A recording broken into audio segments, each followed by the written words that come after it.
Allah! You! মধ্যপ্রাচ্যের স্থিতিশীলতা ভেঙে এবার সরাসরি জ্বালানি ভাণ্ডারে আঘাত হানল তেহরান। একের পর এক ইরানি ব্যালিস্টিক মিসাইল ও ড্রোনের আঘাতে থমকে গেল বিশ্বের অন্যতম গুরুত্বপূর্ণ গ্যাস ও তেল উৎপাদন কেন্দ্র। ইরান আগেই হুঁশিয়ারি দিয়েছিল, যারা আমেরিকা ও ইসরায়েলের সঙ্গে আতাত করবে তাদের জ্বালানি অবকাঠামো হবে প্রধান লক্ষ্যবস্তু। আর আজ সেই কথাই অক্ষরে অক্ষরে পালন করল খামেনির যোদ্ধারা। ইরান স্পষ্ট করে জানিয়ে দিয়েছে, তারা কাউকে ছাড় দেবে না। কোনো ধরনের আগাম সতর্কতা ছাড়াই কাতারের রাস লাফান ইন্ডাস্ট্রিয়াল সিটিকে লক্ষ্য করে ছোড়া হয়েছে 5টি শক্তিশালী ব্যালিস্টিক মিসাইল। এই ভয়ঙ্কর হামলা চালিয়েছে ইরানের ইসলামী বিপ্লবী গার্ড বাহিনী বা IRGC।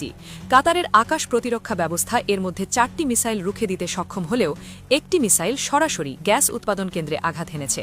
কাতার এনার্জি এই হামলার তথ্য নিশ্চিত করেছে।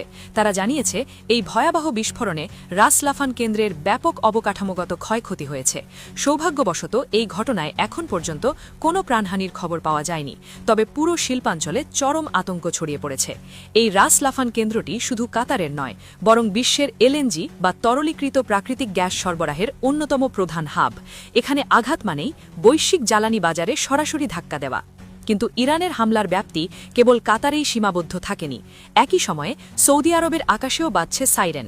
সৌদি আরবের পূর্বাঞ্চলীয় একটি গ্যাস ফিল্ড লক্ষ্য করে উড়ে আসা একটি ইরানি ড্রোন ধ্বংস করেছে দেশটির প্রতিরক্ষা বাহিনী। রিয়াদের আকাশে মুহুর্মুহু বিস্ফোরণের শব্দে সাধারণ মানুষের মধ্যে চরম আতঙ্ক ছড়িয়ে পড়ে। ইরান যেন বুঝিয়ে দিল, তাদের রাডার ও মিসাইলের পাল্লায় সবাই বন্দী। বিশ্লেষকরা বলছেন, ইরান তাদের কথা রেখেছে। তারা স্পষ্ট জানিয়ে দিয়েছে যে তাদের সার্বভৌমত্বে আঘাত এলে মধ্যপ্রাচ্যের কোনো দেশই নিরাপদ থাকবে না। যারা মার্কিন সামরিক ঘাঁটিগুলোকে আশ্রয় দিচ্ছে বা পরোক্ষভাবে সহায়তা করছে, তাদের অর্থনীতি এখন ইরানের নিশানায়।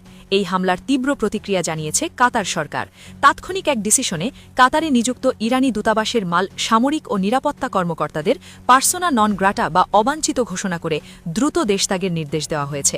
এটি দুই দেশের মধ্যে কূটনৈতিক সম্পর্ক চরম অবনতির স্পষ্ট ইঙ্গিত। উপসাগরীয় অঞ্চলের এই নতুন উত্তেজনা বিশ্ব অর্থনীতিতে বড় ধরনের প্রভাব ফেলতে পারে বলে আশঙ্কা করা হচ্ছে। দীর্ঘ সময় পর এই অঞ্চলে বড় ধরনের সামরিক সংঘাতের ফলে বিনিয়োগ ও অর্থনৈতিক স্থিতিশীলতা এখন চরম ঝুঁকির মুখে। তেলের বাজারে ইতিমধ্যেই অস্থিরতা দেখা দিয়েছে। একের পর এক ড্রোন ও রকেট হামলায় মধ্যপ্রাচ্যের মানচিত্র এখন যেন এক অগ্নিগর্ভ রণক্ষেত্র। ইরান প্রমাণ করে দিয়েছে, তারা শুধু ফাঁকা বুলিয়া ওড়ায় না। এই সংঘাত এখন কোন দিকে মোড় নেয়, বিশ্ব অর্থনীতি কতটা ধসে পড়ে, সেটাই এখন দেখার বিষয়।